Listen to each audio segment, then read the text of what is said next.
things that I've experienced in science communication that has been very interesting.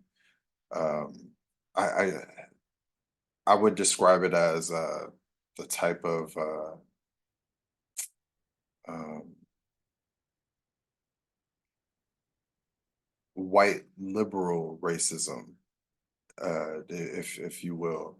You know, the "I'm going to save you, I'm going to help you" type of racism that you would see in the science and STEM circles.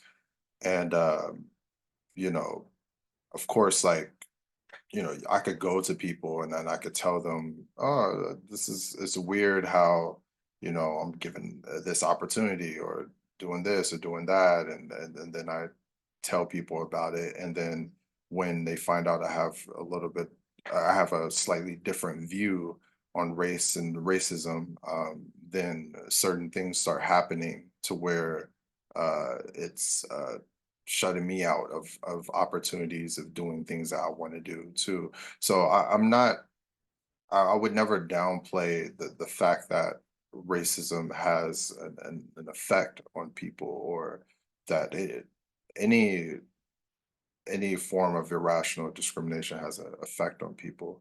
Um, I mean, but I, what you just described is it falls under the same category I said as far as I'm concerned. So I'm kind of confused why you're using it to distinguish what I said. I'm not using it to distinguish. I'm using it to have, like, to say, like, I get where you're coming from.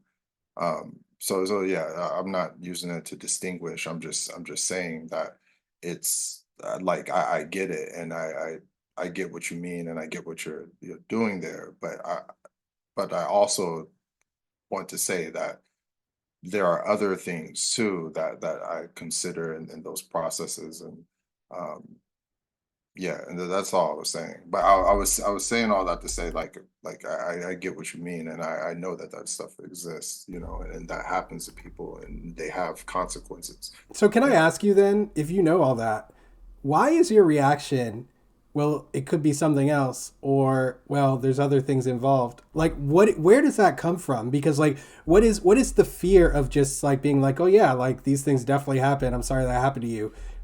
Why do you feel the need to have to say, well, there could be other things, like where does the inclination to do that come from? Because it's very confusing to me. I don't really understand where that even arises. Like that, I would never like think that. Even forget about saying it. I would never. It's like not even a part of my mental never framework. be skeptical of someone's experience. I don't think that what you just said is skepticism about my experience per se.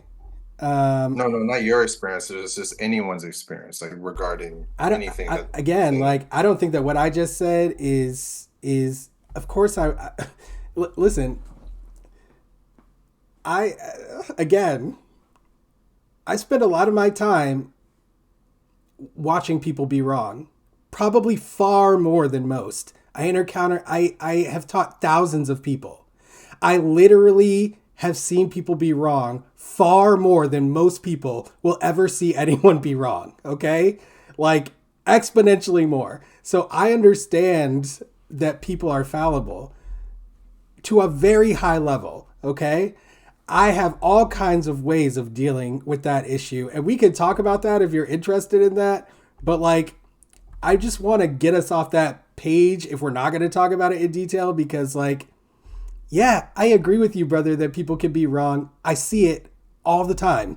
So like, I mean, I see it in myself. I see it in others. Like, we're human You saying beings. so? Of course. Like, I'm a Okay. human, brother. We're all human. Humans are fallible. It's part of human Yeah. nature.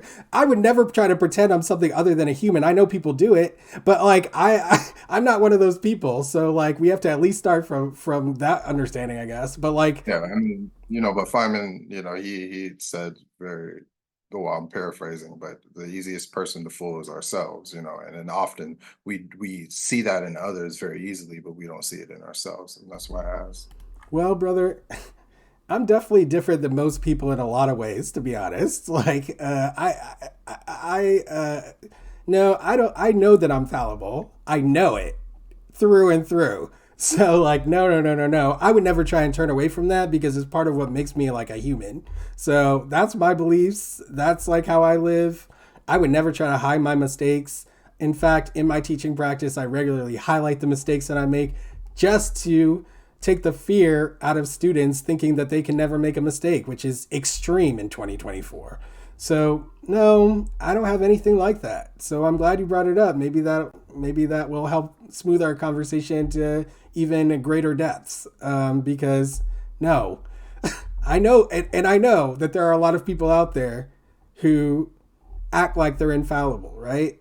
I never act like that because I find it to be dehumanizing for myself and for others and counterproductive to human flourishing. So I would never do that.